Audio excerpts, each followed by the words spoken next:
Olá, igreja querida. Deus te abençoe, amém? Quantos de vocês estão nos visitando nessa manhã? Erga a sua mão ali. Quem está do lado e é membro da igreja ou atrás, cumprimente. Cumprimente, sejam bem-vindos. Quando nós temos feriado, né? Temos geralmente muitas pessoas que vêm de fora nos visitar. Sejam bem-vindos vocês que vêm nos visitar aí de outra cidade. Temos aqui de Florianópolis, eu sei, uma caravana. Aqui no meio vi um bom grupo também. Deus abençoe todos. Sejam bem-vindos à Igreja Adventista Central de Curitiba. Queridos, nós temos eu quero colocar aqui 2 pedidos de oração e através desses 2 estender para todos os outros que estão precisando também de uma bênção relacionada à saúde. Temos o nosso irmão querido José da Iara. O José, ele é fotógrafo, participa do ministério aqui da fotografia. Um casal muito querido e ele está hospitalizado e precisa de intercessão. Vamos orar pelo José. Temos o nosso primeiro ancião também, o irmão Edson, que teve que viajar para a sua cidade natal, na Bahia, porque o seu paizinho, o seu Erasmo Manuel, já com 96 anos, não está passando bem, está se apagando, igual uma velhinha que vai se apagando ali lentamente. Ele está hospitalizado e o irmão Edson pediu para nós orarmos para que ele possa descansar em paz no Senhor, amém? Nós já oramos, o Gui orou aqui, muito obrigado, Gui. Gui, nosso ancião, está como ancião de turno hoje, já orou comigo ali atrás também. É tão bom ter esse amparo do ancianato da igreja. Mas eu quero convidar a igreja nesse momento para nós buscarmos uma vez mais a Deus em oração, e vamos fazer isso de joelhos, aqueles que puderem.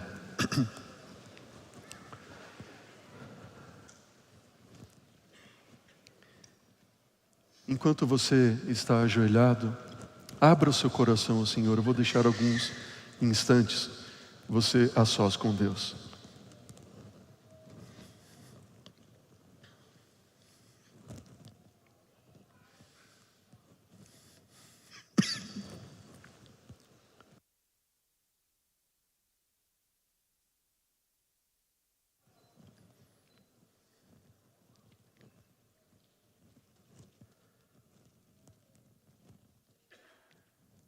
Pai querido,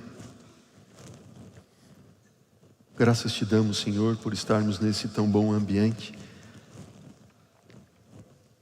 ouvindo o silêncio nesta hora,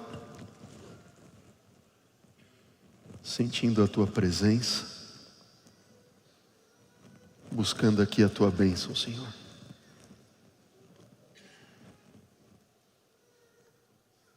Pai, em nome de Jesus,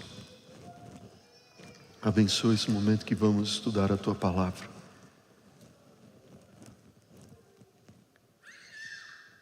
Que o teu Espírito fale ao nosso coração, Senhor. O Senhor tem uma mensagem para nós. E que o homem aqui desapareça, mas somente Cristo seja exaltado, Senhor, em todas as coisas. Por algum motivo que só o Senhor sabe, o Senhor escolheu a mim para compartilhar a mensagem. Eu te peço perdão dos meus pecados. E que o Senhor fale ao meu coração, ao nosso coração.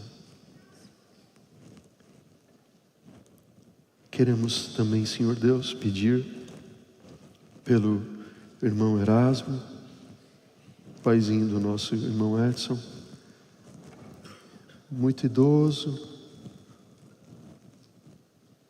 o coraçãozinho dele está batendo mais lentamente. O irmão Edson está lá no hospital com ele agora.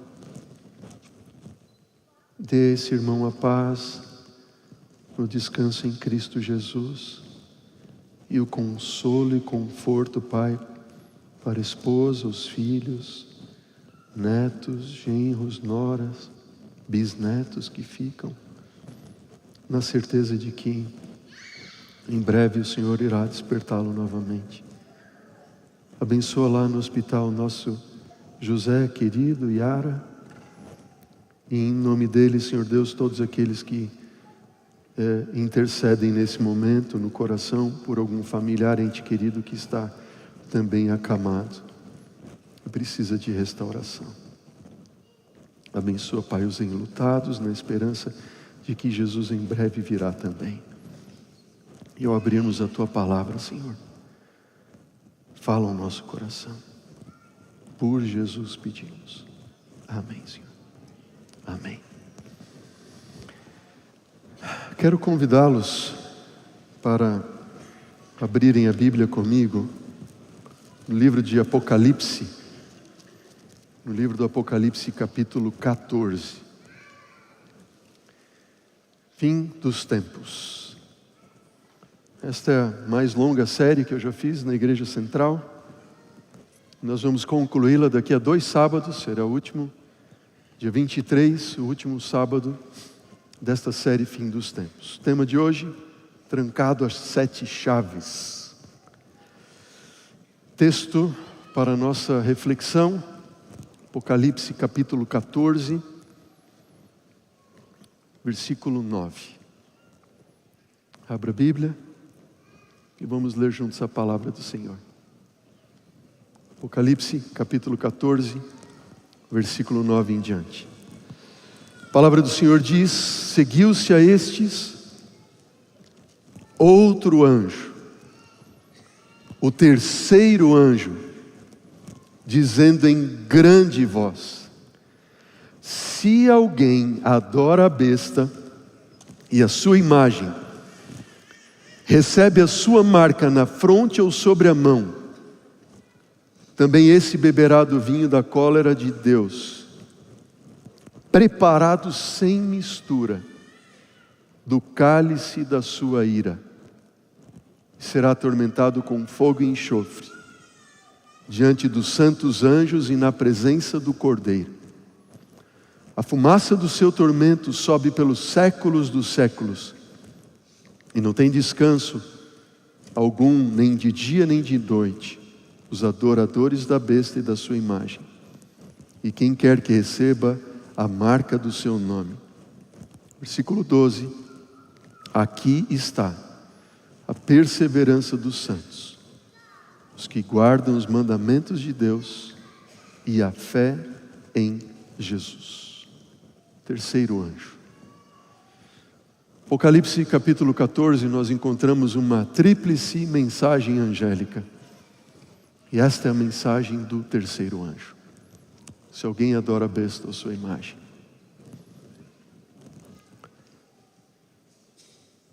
Qual é o significado desta mensagem para nós hoje?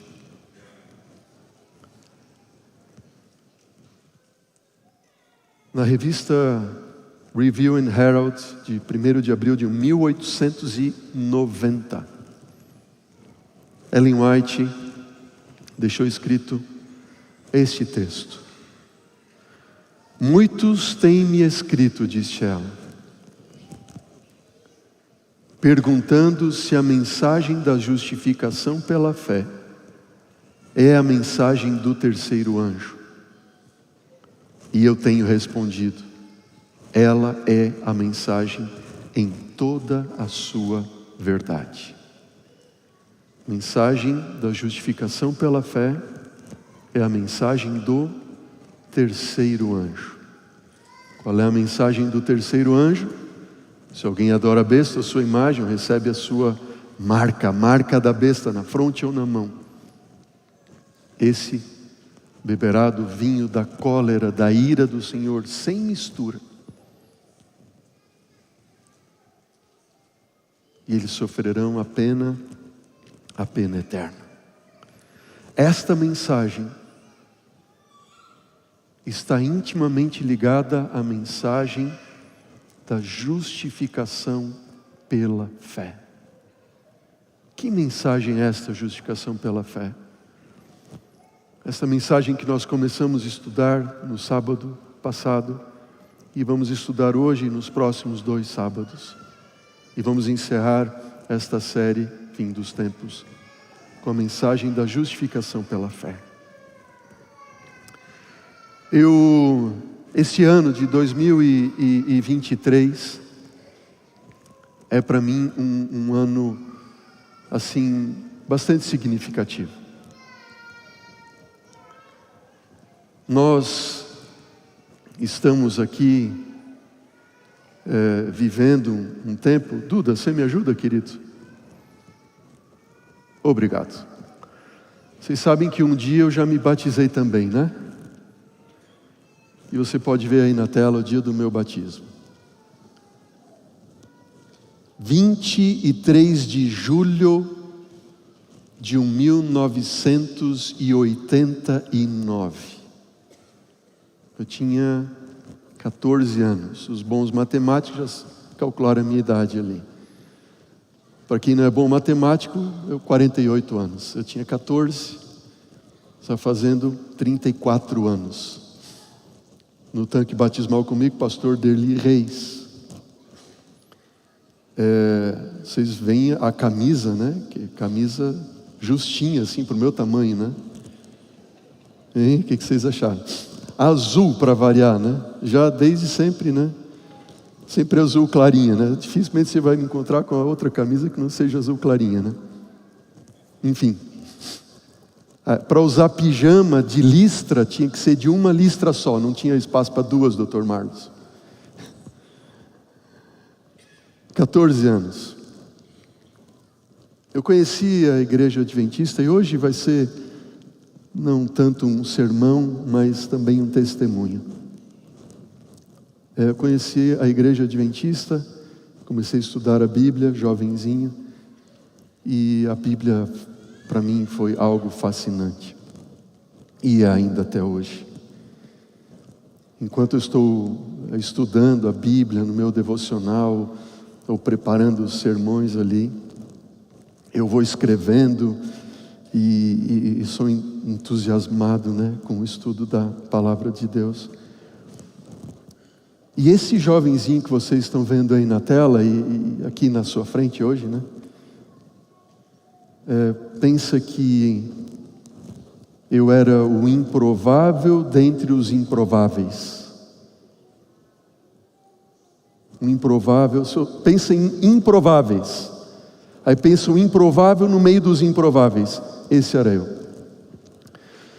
Menino doente, tímido, mas multiplica o tímido assim a 10ª potência. Muito tímido. O improvável entre os improváveis. Eu acho hoje, olhando para trás, quando eu era jovenzinho na escola ali, eu acho que eu tinha algum tipo de dislexia, algum problema, porque eu tinha muita dificuldade, por exemplo, de leitura. Eu lia e eu não entendia nada do que eu lia. Você consegue imaginar isso, né? Alguns passam por isso, ou já passaram por isso, não sei. Eu era o improvável dentre os improváveis. Se pegar dos meus irmãos, 3 irmãos homens, você olha assim, né? Eu era o mais improvável ali de todos. Mas a Bíblia, o Evangelho, transformaram a nossa casa, a minha família, transformou a minha vida. Por que 2023 é um ano marcante para a minha vida? Eu vou falar para vocês por 2 motivos especiais. Motivo número 1, porque em 93, exatos 30 anos atrás, 4 anos depois daquela foto anterior ali, certo? Só 4 anos depois, essa linda moça, e olha gente, é a mais linda que eu já vi no mundo. Essa moça linda, linda de tudo, ela se apaixonou por mim. Pensa se isso não é um milagre da graça. É ou não é verdade? Não, eu falo para ela toda semana assim, eu agradeço a Deus porque ela um dia se apaixonou por mim. Foi em 1993, exatos 30 anos atrás. Foi no dia 10 de julho de 93, 4 anos depois do meu batismo, e ela me pediu em namoro. Oh, glória, né?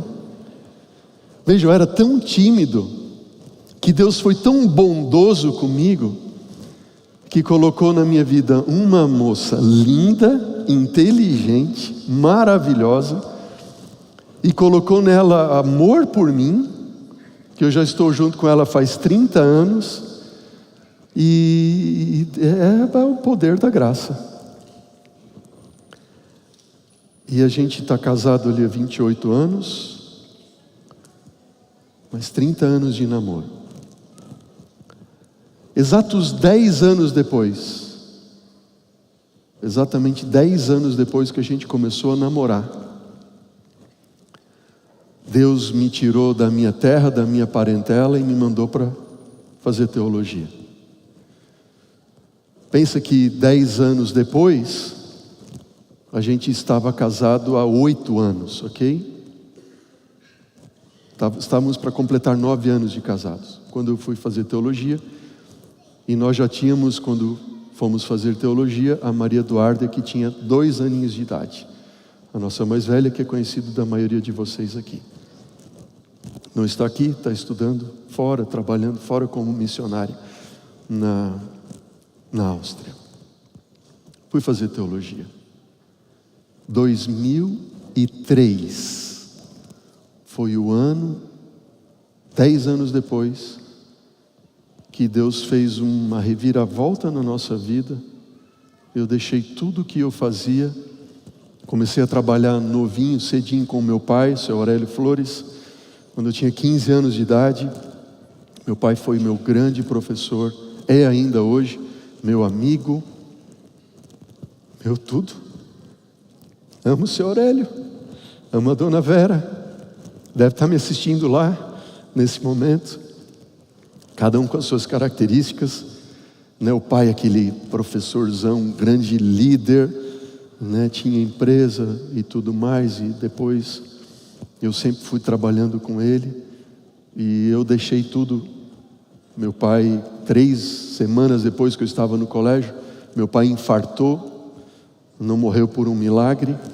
Eu sabia que o infarto dele era muito porque eu tinha deixado, eu era o braço direito dele, a gente trabalhava juntos, enfim.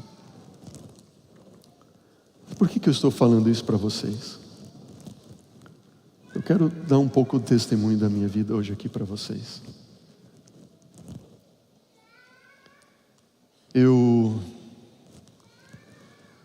Depois de algum tempo, pode pôr aí, Duda, por favor, se você deixar para mim aqui o controle, eu agradeço. Antes de ser pastor, na igreja, isso há anos atrás, eu não pastor eu era ancião jovem da igreja. Houve um batismo na igreja em que os anciãos tiveram a oportunidade de batizar. Na minha igreja central de Blumenau, 3 anciãos foram escolhidos para batizar e eu fui um deles. E eu batizei essa jovem Flávia, do meu lado ali, está meu amigo lá, ancião da igreja, foi por muitos anos. E eu era ancião jovem e tive a oportunidade de batizar. Gente do céu, que experiência foi. Eu não era pastor. Eu entrei no tanque batismal para batizar a Flávia. A Flávia é irmã de um amigo meu, grande amigo meu. Hoje ele tem doutorado, pós-doutorado, ele é especialista em história da igreja, teólogo, professor de teologia no nosso colégio UNASP, aqui em Engenheiro Coelho. Fábio Darius, foi aluno da minha mãe na escola adventista. E eu tive a oportunidade de entrar no tanque batismal. E quando eu era diácono ainda na igreja, eu gostava de, quando diácono, a ajudar o pastor no batismo, que na igreja central era aquele, você subia uma escada, então as mulheres entravam de um lado no tanque batismal e os homens do outro. Alguns de vocês já viram igrejas assim, né? E aí os homens desciam a escada de um lado, a mulher do outro, as mulheres do outro entravam no tanque batismal. Eu gostava de ficar, Nelson, olhando de cima, né? E ver o pastor batizar. Aquilo mexia comigo. Assim, uma alma se entregando a Jesus. Hoje aqui na igreja Adventista Central de Curitiba, nós temos o privilégio de cada sábado a gente tem alguém entrando no tanque batismal, praticamente todos os sábados, amém? Vocês viram que história linda hoje, né, desse casal, a Francine e o Jonathan. Se vocês conversassem com eles um pouquinho, vocês veriam que história, cada um tem uma história. Tem uma história marcante. Fui fazer teologia. Duda, obrigado. No terceiro ano do teológico, a gente sai para fazer um evangelismo. E essa daqui que vocês estão vendo é a igreja de Jardim São Fernando, na cidade de Campinas. Jardim São Fernando é um bairrozinho de Campinas. Na época, isso foi em 2006, era, segundo eu soube ali, o bairro mais violento e o maior ponto de venda de drogas da cidade de Campinas era o bairro Jardim São Fernando. Ali tinha uma igrejinha, tinha mais ou menos 40 membros a igreja, e eu fui destinado para lá para ser o obreiro bíblico, o pastor da igreja por 3 meses, o evangelista. E eu fazia os evangelismos, né? Está ali, Apocalipse, a resposta. Quem estimulou isso aí foi o pastor Luiz Gonçalves, era um tema dele.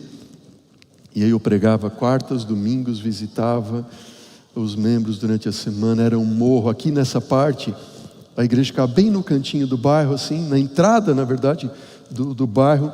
E depois era só morros e favelas, estrada de chão, barracos. E eu subia lá todos os dias e ficava à noite até às 10, 11 horas, às vezes meia-noite, dando estudo bíblico. Algumas vezes eu estava dando, me lembro, mais do que uma vez, dando ré com o carro e carro de polícia passando e aquele negócio todo de tiroteio. Vi pessoas sendo mortas na casa ao meu lado, sendo trazidas para a rua. É um negócio assim impressionante, aquilo que a gente passou. Eu estava lá fazendo o evangelismo e a Mede lá no colégio orando, protege. Eu subia o morro e dizia: Senhor, me protege, eu vou aqui em teu nome. Depois de 3 meses, eu tive a alegria, essa foto que vocês veem ali, era a igreja à noite.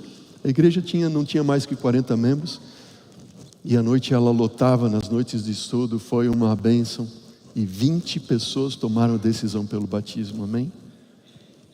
E no dia da colheita ali do batismo, foi algo realmente maravilhoso, nunca vou me esquecer dessa experiência. No ano seguinte, 2007, eu estava ainda fazendo o curso de teologia, e Deus me deu o privilégio de ir para Cabo Verde. Eu sou muito emocionante, é muito emocionante para mim essas fotos.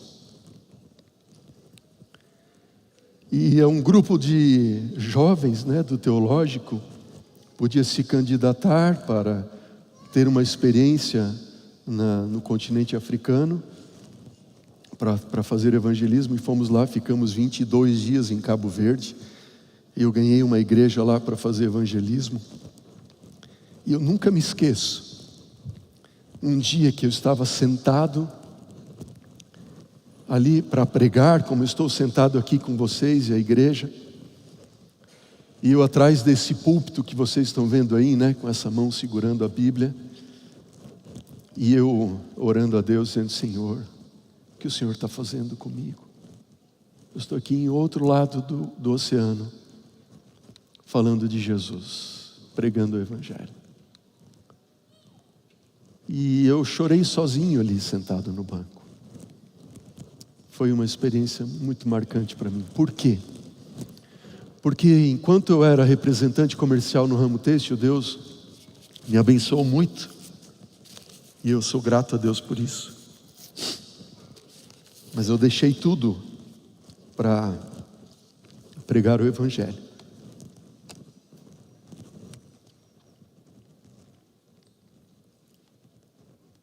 Eu dirigia o carro, eu viajava, saía de manhã viajando, e eu dizia a Deus: Senhor,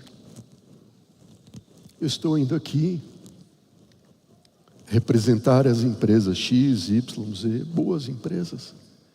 Estou indo aqui vender produtos têxteis, né, que era o que eu representava, e assim fiz por 11 anos, representante na área, representante comercial de produtos têxteis. A minha cidade era um polo têxtil, toda a região.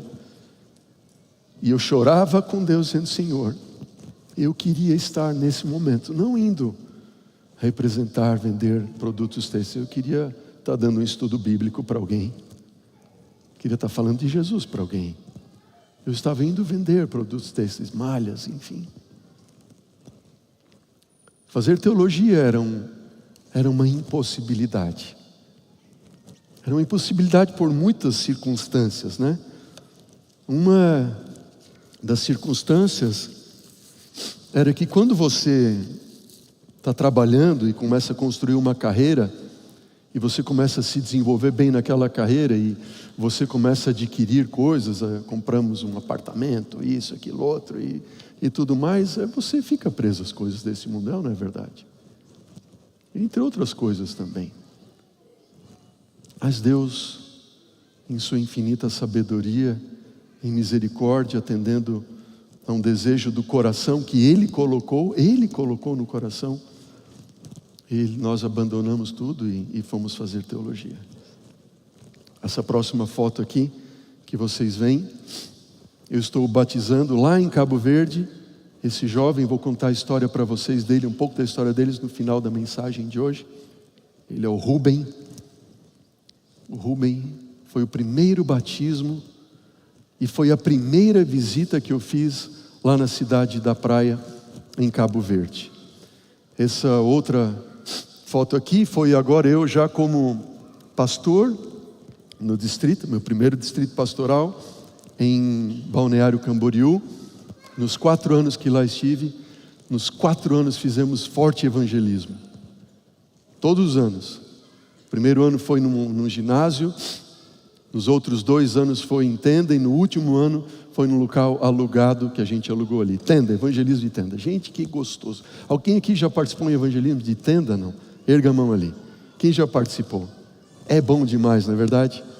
Que saudade do evangelismo na tenda. Preparar tudo, carro de som, a igreja indo fazer visitas e tal. E aqui você tem a foto de um dos evangelismos na tenda. Nós fizemos lá para fortalecer uma igreja que era muito missionária, ali em Camboriú. E essa foto seguinte é outro evangelismo de tenda também. Aqui alguns batismos, onde nós fundamos a igreja no bairro do Tabuleiro. 34 noites seguidas pregando. Que bênção. Tempo bom. Tempo bom. E o que a gente tem no final de todo esse trabalho? Pessoas entregando o coração a Jesus. Tem coisa mais linda do que isso? Não tem. Pessoas entregando o coração a Jesus. E eu me lembro desses irmãos ali, o João, a esposa, tão queridos. E ali centenas de pessoas entregaram o coração a Jesus. No último ano meu que eu estive em Camboriú, nós abrimos 2 igrejas lá. Uma por essa tenda, no bairro Tabuleiro, e outra no bairro Cedro. E olha só, o bairro Cedro, em Camboriú, era um bairro de uma presença de uma denominação cristã muito forte. É um bairro, eu não vou dizer aqui o nome da denominação porque não precisa. Mas é uma denominação que dominava ali aquele bairro, uma igreja grande e muito mais e tudo mais. Eu pensando assim: Senhor, a gente a igreja despertou o desejo de abrir uma igreja lá. Uma das igrejas, de abrir um grupo lá, pastor Elias. Aí eu pensei, como que nós vamos fazer para evangelizar esse bairro?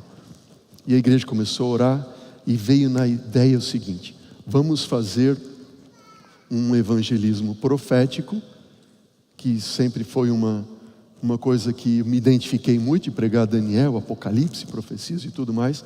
Vamos fazer uma escola profética. E aí saímos para fazer uma pesquisa no bairro, na rua principal do bairro, daquele bairro, enfim, sobre o livro do Apocalipse. E eles eram todos religiosos. E se alguém gostaria de fazer parte de uma escola de profecias? E pasmem, a escola foi instituída, nós cobramos ali matrícula da escola para as pessoas virem aprender de Jesus, amém? E hoje tem uma escola lá, uma igreja lá, uma igreja construída e muito lindo lá. Surgiu desse evangelismo, várias pessoas se batizaram e foi muito lindo estar lá. Almas sendo ganhas para Cristo Jesus. Almas, vidas entregando o coração a Jesus. Hoje, depois de 20 anos, este ano está fazendo 20 anos. Agora, foi nesse período, final de setembro, início de outubro, que a gente tomou a decisão de ir para o colégio fazer teologia. Está fazendo 20 anos que a gente abandonou tudo o que fazia para servir ao Senhor. Enquanto como servo de Deus, como pastor, fui pastor em Joinville, fui pastor auxiliar lá do pastor Ginter Erfurt, vocês conheceram ele aqui em 2019, pastorzão querido do coração. Ele veio fazer os 10 dias de oração para a gente aqui em 2019, não, 2020, 2020, foi bem antes da pandemia. Servi com o pastor Ginter, foi meu pastor antes em Blumenau. E aí fui para o distrito, depois fui para o departamento, servir como líder nas áreas de mordomia cristã, que é a parte espiritual, mais espiritual que tem da igreja. Líder também do Ministério de Família, de Saúde da igreja. Servi por 6 anos nessas duas áreas. Depois fui pastor 50 dias do distrito aqui de Maria Antonieta. E estou aqui com vocês. Essa é a nossa trajetória. 20 anos desde que saímos para fazer teologia. Enquanto como pastor, minha alegria sempre foi e sempre será ver pessoas entregando o coração a Jesus, entregando a vida a Jesus. Sabe por quê? Porque eu penso comigo assim: o que a gente vai levar desse mundo? Se hoje eu estivesse trabalhando na área, no meu trabalho que eu fazia, eu ganharia talvez 20, 30, 40 vezes mais do que eu ganho hoje como pastor, E sem exageros ali, 20, 30 vezes mais. Mas penso, o que vale? O que a gente tem nesse mundo? O que nós vamos levar desse mundo? Se eu não servir a Deus, se eu não pregar o Evangelho, ai de mim se eu não falar do Evangelho. Lógico, você não precisa ser um pastor para pregar o Evangelho. Você pode pregar o Evangelho no teu âmbito, no teu meio de relacionamento, na tua família. Você prega o Evangelho todo instante, a favor ou contra, mas você prega o Evangelho. Entenderam o que eu quis dizer? Se você está hoje aqui nessa igreja, você é um pregador, uma pregadora do Evangelho, a favor ou contra o Evangelho. Mas você prega. Você prega. Eu prego. Na minha jornada ministerial, eu não diria nem ministerial, eu diria como cristão, como filho de Deus, Talvez a sua história como filho ou filha de Deus coincida com a minha também em alguns aspectos. Sabe, quando eu conheci a mensagem bíblica adventista, a gente fica muito entusiasmado com todas essas verdades, né? Nossa, como tudo é tão perfeito, né? Tudo se encaixa de uma forma tão maravilhosa, né? O plano da salvação, a origem do mal, a volta de Jesus, o milênio, a lei de Deus, o sábado e tudo isso. É maravilhoso. E nós temos lindas joias da verdade.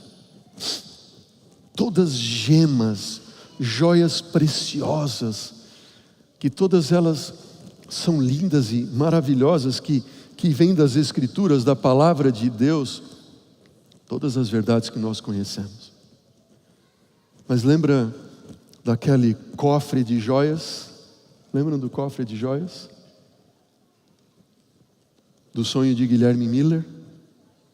Que ele teve um sonho de um cofre, quando abriu, cheio de joias, cada uma dentro da sua ordem, colocada de forma tão especial ali. Lembra daquele edifício, enorme edifício, num sonho daquela jovenzinha Ellen White, quando ela viu segurado, sendo sustentado por um único pilar, e neste pilar um cordeiro que tinha sido morto?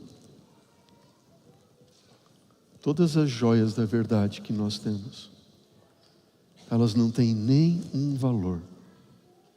É duro falar isso, mas elas não têm valor nelas mesmas. Elas têm valor somente quando elas apontam para aquilo que elas representam: um Deus que é amor.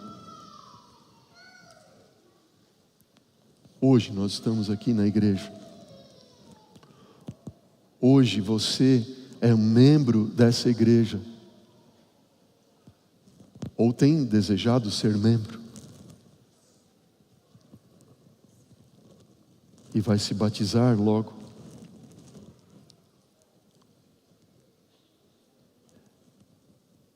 Mas tudo que nós temos, se não for banhado no sangue do Cordeiro de Cristo Jesus, não tem valor. Quando a gente vai e olha para a terceira mensagem angélica de Apocalipse, se alguém adora a besta e recebe a sua marca na fronte ou na mão, esse vai sofrer dos juízos de Deus que vão ser derramados sem mistura. Não tem mais misericórdia misturada no juízo de Deus, porque antes disso, os juízos de Deus sempre eram misturados com misericórdia, com o intento de salvar, mas agora não tem mais salvação. Só que quando a gente olha para esse texto, com a mensagem que nós temos e conhecemos, nós pensamos que por conhecer esta mensagem, nós não seremos sofredores dos flagelos e das pragas que serão derramadas sobre esse mundo. Eu conheço a verdade. Sabe o que Jesus disse um dia para os escribas, fariseus? Ele disse, isso está relatado em João capítulo 5, versículo 39, disse assim Jesus: ei, vocês examinam as Escrituras, porque vocês julgam encontrar nelas a vida eterna?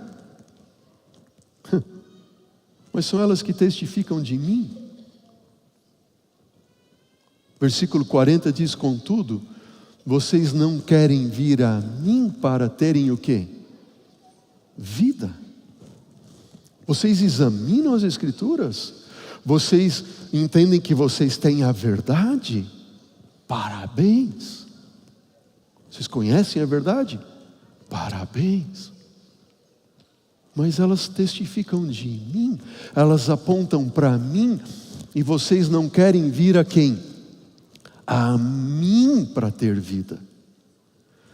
Jesus estava dizendo, em outras palavras, todo o conhecimento que você e eu possamos ter das Escrituras e de todas as verdades bíblicas, se isso não estiver apontando para Jesus, ou mostrando e revelando o amor de Jesus por você e por mim, não tem valor nenhum. Não tem valor.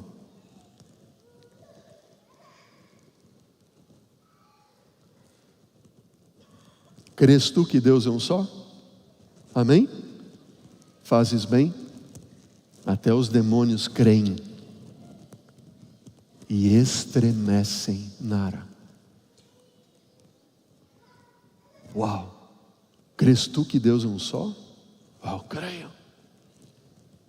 Conheço a verdade. Até os demônios creem e estremecem. Sabe, Satanás é mais conhecedor da Bíblia do que qualquer ser humano, fora Cristo Jesus, que tenha pisado na face dessa terra. É ou não é verdade? Mas nem ele e nenhum dos seus demônios será salvo, porque conhecimento não leva ninguém à salvação. Crês tu que Deus é um só? Parabéns. Até os demônios creem e estremecem. Sabe, quando a gente pensa numa criação em 7 dias, sendo que Deus criou em 6 dias e no 7º dia descansou, você crê nisso, amém? Eu também creio, os demônios também creem. Só que eles não só creem, quando eles pensam no relato de um Deus criador, eles estremecem. Uau! Você crê que Jesus virá em glória, em majestade, nos buscar? E buscar a todos aqueles que nele creem? Amém por isso. Os demônios também creem, mas eles não só creem, eles estremecem diante dessa verdade.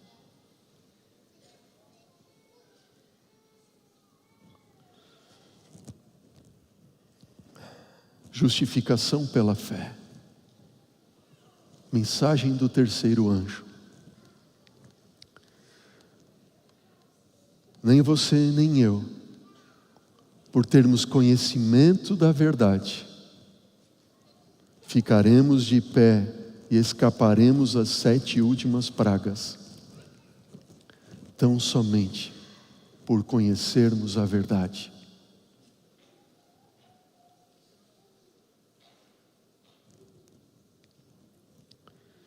Ellen White diz, no livro Reavamento Verdadeiro, uma compilação de seus escritos relacionados ali a reavamento espiritual, e esse texto, esse livro mexeu muito comigo quando eu li, já há muitos anos atrás.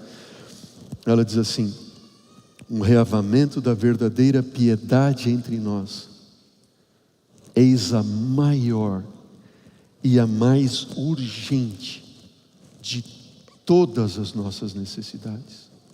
Buscá-lo deve ser a nossa primeira ocupação. Qual deve ser a nossa primeira ocupação como povo de Deus? Um reavivamento da verdadeira piedade entre nós. Essa é a maior e mais urgente de todas as nossas necessidades.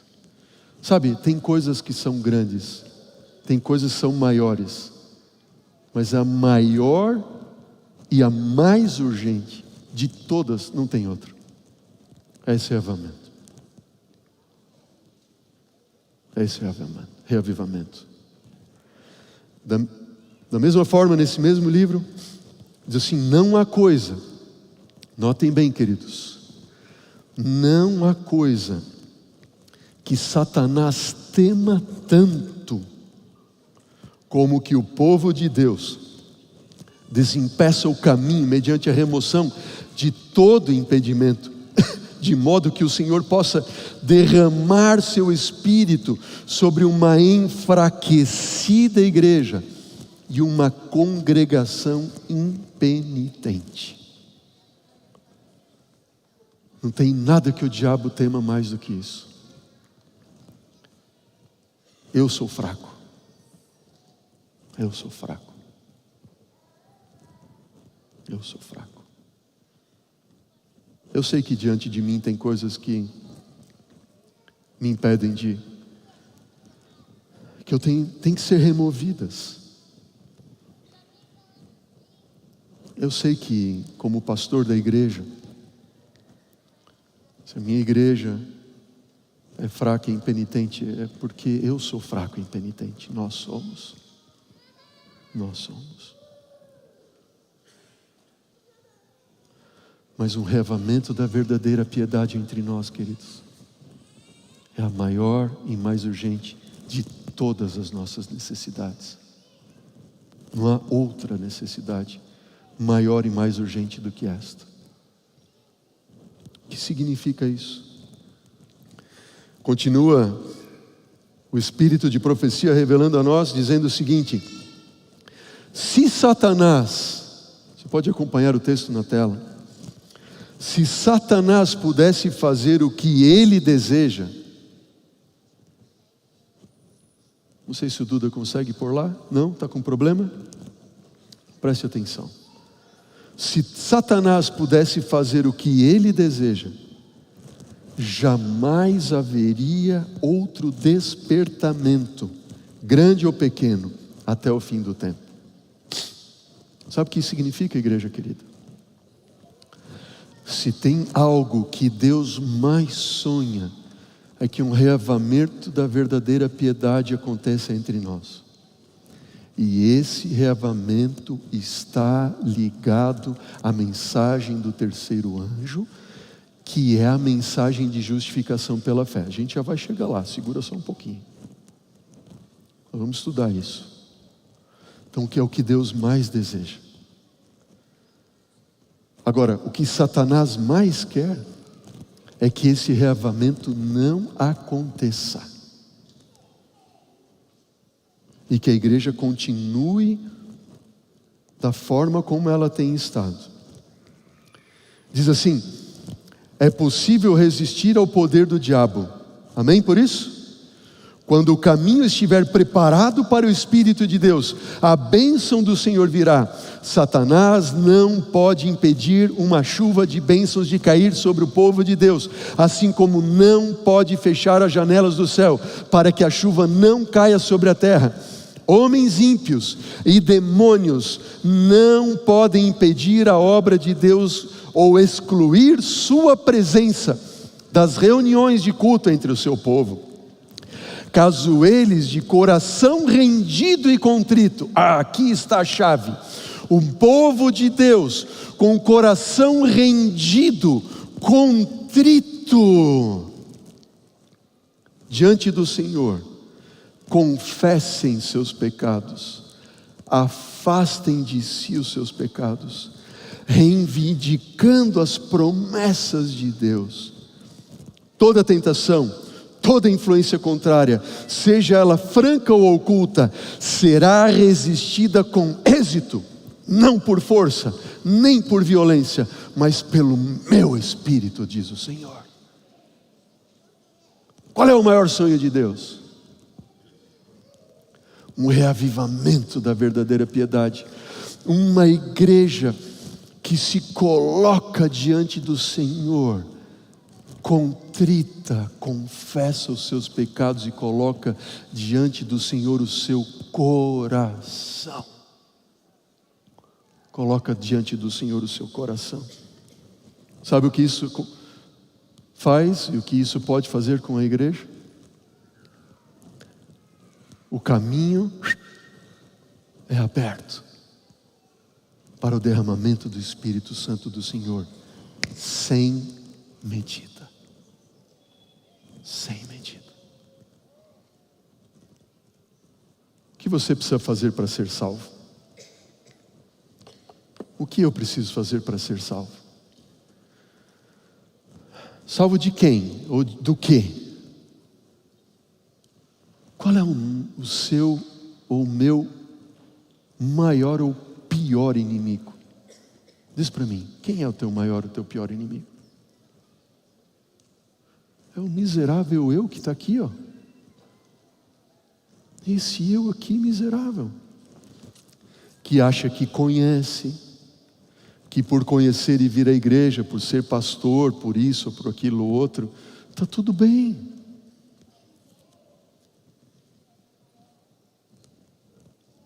Aí o Papai do Céu olha e diz assim, que coisa, não percebem que são pobres, miseráveis, cegos e nus, dependem de todas as coisas.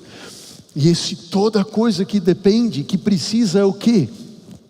É colocar diante do Senhor um coração que é pecador,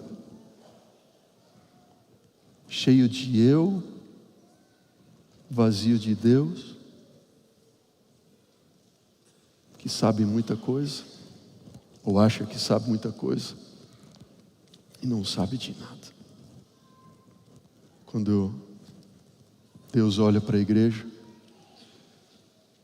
eu fico pensando quanta angústia deve ter o Senhor, né, ao olhar para a sua igreja, que é a menina dos seus olhos, que é o objeto de maior interesse e amor que Ele tem na face da terra. É você, sou eu, somos nós. E ver o quanto nós ainda somos cheios de tanto eu, do nosso eu.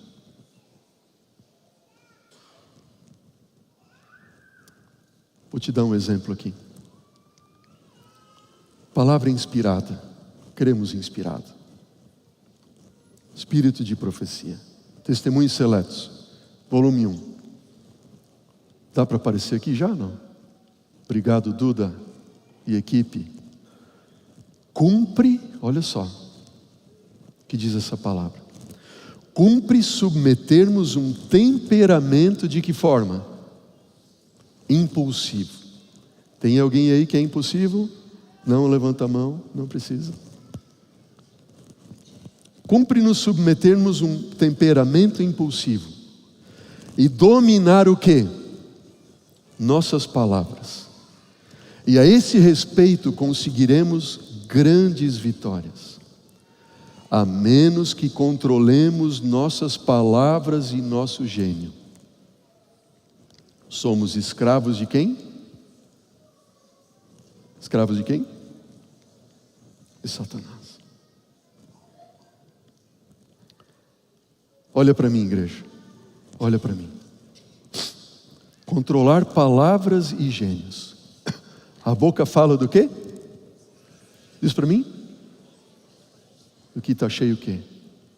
O coração. O coração miserável, né? O coração enganoso, mais do que todas as coisas, desesperadamente corrupto. Quem vai conhecer esse coração? Quem conhece? A menos que controlemos nossas palavras e nosso gênio, somos escravos de Satanás. Aclama-nos ele, Satanás, aclama-nos sujeitos a ele. Ei, Senhor, está vendo aquele impulsivo ali? Está vendo aquele lá que não consegue dominar as palavras? Está vendo aquele lá que é meu, me pertence, é meu, diz o diabo. Aclama-nos sujeitos a ele. Ele nos leva cativos. Todas palavras de altercação, palavras desagradáveis, palavras impacientes, palavras irritadas, são uma oferta feita à sua satânica majestade.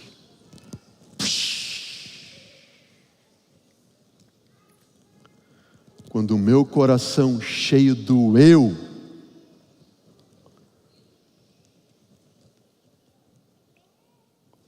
começa a proferir palavras cheias do meu eu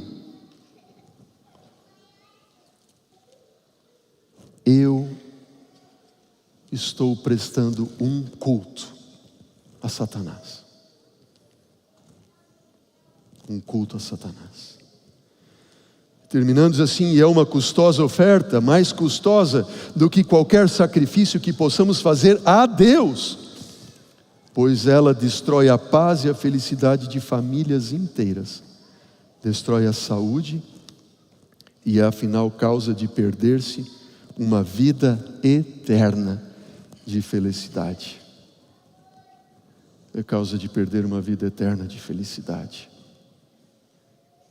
Coração cheio de quê? Do eu.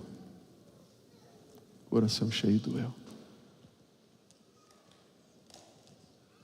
Um reavamento da verdadeira piedade entre nós. Eis a mais urgente de todas as nossas necessidades. Buscá-lo deve ser a nossa primeira ocupação. Jesus está voltando. A marca da besta logo será imposta. E só há um meio de nós nos livrarmos. É confiarmos única e exclusivamente na justiça de Cristo. No Cordeiro de Deus que veio tirar o pecado do meu coração. Do teu coração. Quando eu era pastor, e fui pastor lá em Balneário Camboriú, em Camboriú, eu pensava, meu Deus, como é que o Evangelho vai entrar nesses prédios, nesses prédios? Não tem como. A gente batizávamos a cada ano cerca de 100 almas para Jesus, amém por isso, né? Mas eu olhava, Senhor, quantos ainda não conhecem? Quantos não têm sequer um saber de que existe um Deus que os ama e que morreu para salvá-los na cruz?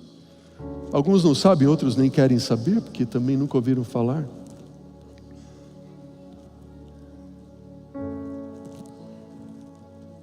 Hoje a gente tem batismo na igreja, a gente está passando pelo mês da primavera, várias pessoas estão decidindo o batismo. Mas quem dera esse tanque e todos os cultos que nós tivéssemos na igreja fossem insuficientes para todas as pessoas que estariam se entregando a Jesus através do batismo, amém? E que nós tivéssemos só cultos de batismos. Porque Jesus disse: ei, vão por todo mundo, pregam o Evangelho, façam discípulos, batizando-os. E quando uma pessoa se entrega nas águas batismais, é um símbolo mais forte de morrer para o eu que está vivo aqui dentro desse coração. Morrer para o eu. Só como disse Lutero, eu descobri que o miserável sabe nadar. E no outro dia parece que ele, se afoga, ele tem que afogar todo dia. Mas as misericórdias do Senhor se renovam cada manhã, amém? Como está o seu coração com Deus? No final do culto de hoje eu quero levar você a uma reflexão. Essa reflexão é para mim, eu faço. E durante a semana eu tenho orado por isso.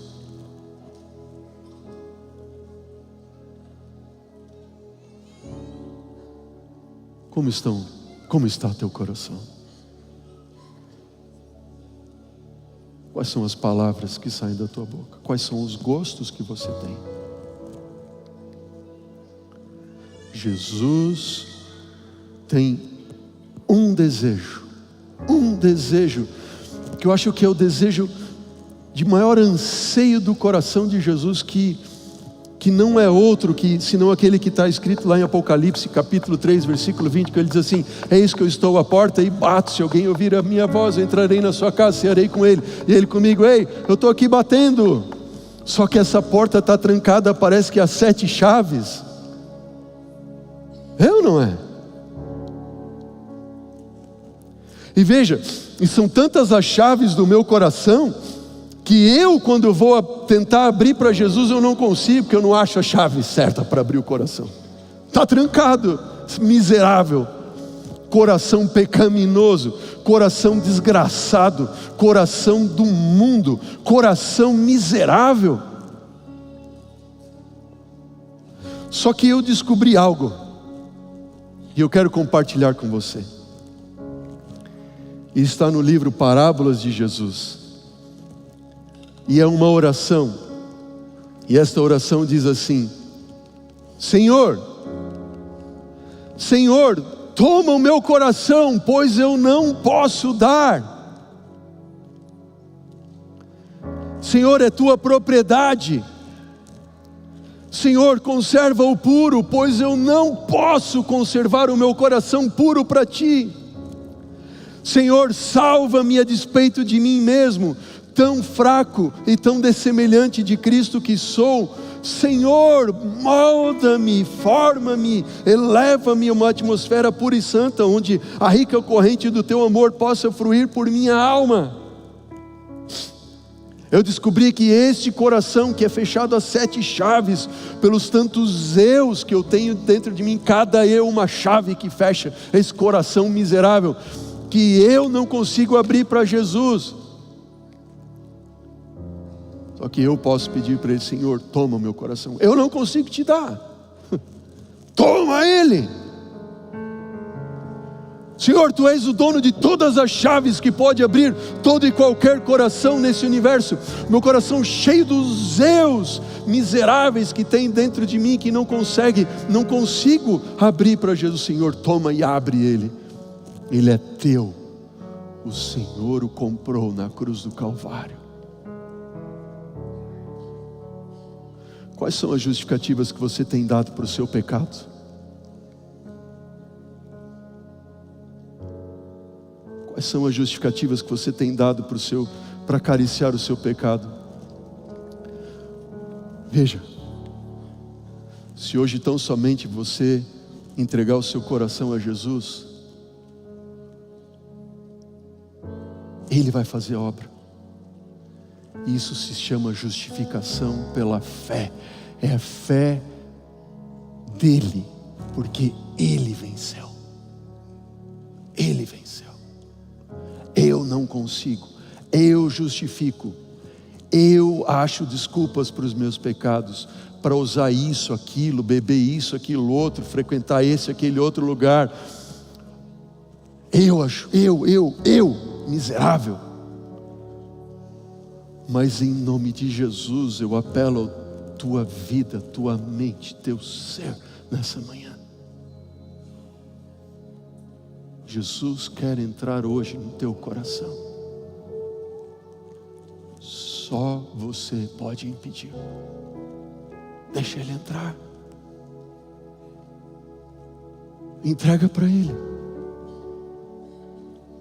E deixa que Ele vai fazer a obra, amém? Ele vai fazer a obra. E aquilo que hoje você justifica,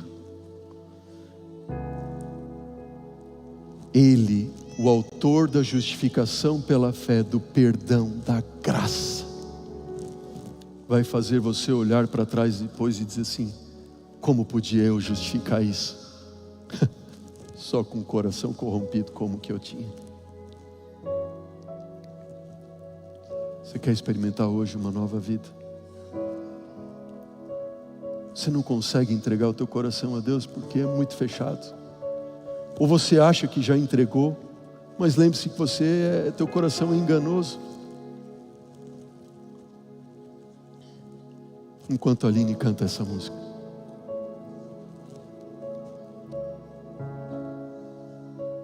entrega o teu coração ao Senhor Jesus. aquele jovem Rubem. Quando ele tinha 10 anos, ele quis se batizar e o pai disse: você é muito novo, querido, não batize, espera até ter 12 anos. Quando ele tinha 12 anos, 11 anos, quis batizar e o pai disse: não, filho, espera até os 12. Quando ele tinha 12 anos, ele não quis mais entregar o coração dele a Jesus. Já pensou? E agora ele tinha 19 anos, quando eu fui visitá-lo em Cabo Verde. Ele orava para o chão e dizia: eu não quero saber de Deus, pastor. O pai chorava e não sabia o que fazer. Mas havia ainda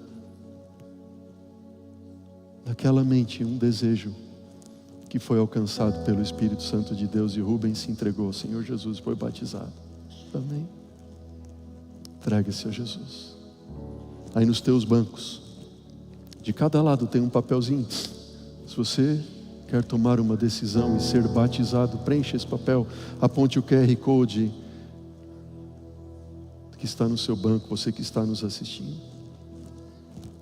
Se você já é batizado, mas precisa de uma renovação completa do coração, diz: Senhor, hoje ore comigo e diga: Senhor, toma o meu coração, eu não posso te dar, ele te pertence.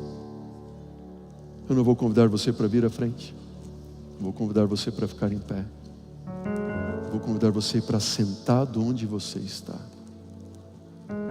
suplicar de Deus este milagre e receber dele este milagre que ele já operou por você e por mim na cruz do Calvário. Amém?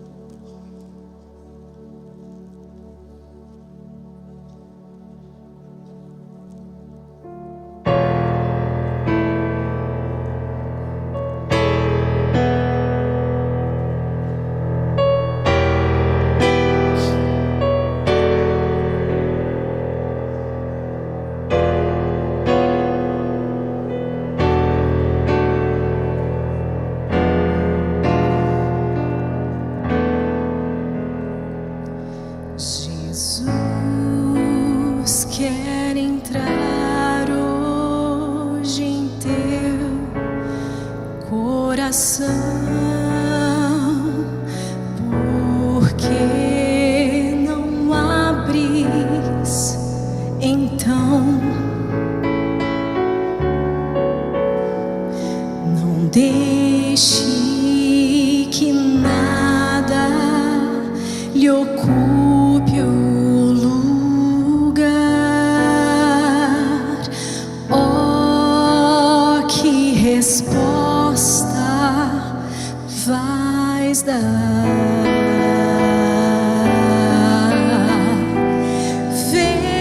Vezes sem conta esperado ele tem, e agora eis que espera também. Ao ver se lhe queres a porta franquear, oh, quanto almeja ele entrar.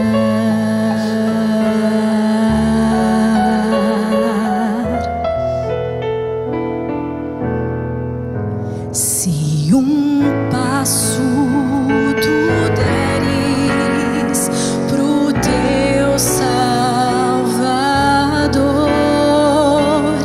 ele te espera com amor.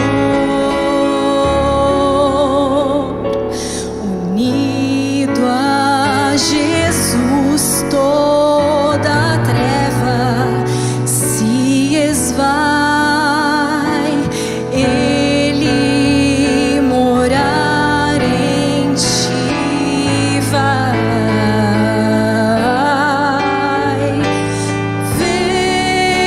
Vezes sem conta esperado ele tem, e agora eis que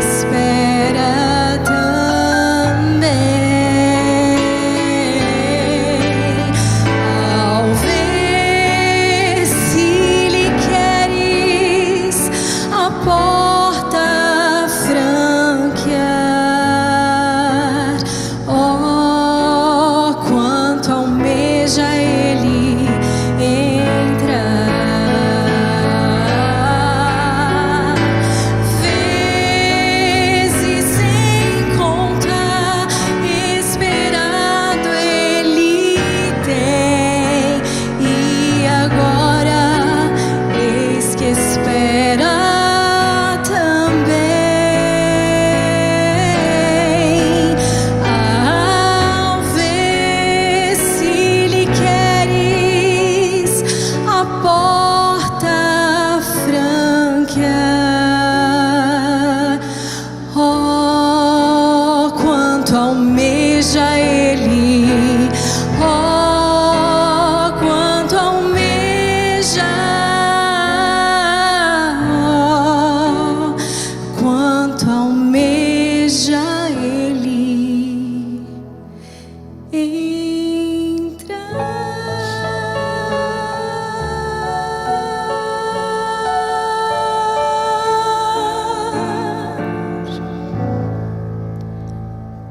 Pai querido, perdão, Senhor. É tanto que o Senhor quer entrar no nosso coração, mas nós o temos fechado, Senhor, a 7 chaves, dezenas de chaves, de justificativas. Perdão, Senhor. Toma, Pai, o nosso coração, ele é teu. Opera, Senhor, em nós o querer e o realizar segundo a tua vontade. Nós pertencemos a ti, Senhor. Queremos essa transformação, Pai. Entra, Senhor Deus, e faz a obra. Toma nas tuas mãos, Senhor Deus, e opera o transplante. Porque nós não conseguimos manter ele puro para ti e fazer a obra. Obrigado porque Cristo veio, Senhor. Pelos méritos dele, por ele ter mantido o coração puro, hoje podemos confiar que o Senhor pode fazer essa obra nos perdoando, nos justificando e nos santificando. Despede-nos agora com a tua bênção, Senhor, certos de que o Senhor nos visitou e nos transformou. Em nome de Jesus, somos gratos eternamente. Amém. Amém. Olá, querido amigo, querida amiga, tudo bem com você? Que bom que você ficou alguns minutinhos após esse culto maravilhoso. Venho aqui para te dizer uma forma de nós evangelizarmos, não somente pregando e falando, mas evangelizarmos através das nossas doações e das nossas ofertas. Aqui a Igreja Central tem um grupo muito grande que é o Ministério da Transmissão. E com esse ministério, nós podemos alcançar você que está em outra cidade, outro estado ou do país, abençoando e levando a mensagem de Deus. Te convido a acessar o link que está aí na descrição, ou mirar o seu celular na tela, nesse QR Code que está aparecendo, e ofertar ou doar para esse ministério maravilhoso que tem abençoado muitas pessoas através e ao redor do mundo, que você pode evangelizar dessa forma. Então, se o Espírito Santo tocou no seu coração, acesse o link, faça sua doação conforme o seu coração mandar e abençoe muitas pessoas levando a palavra de Deus. Um grande abraço.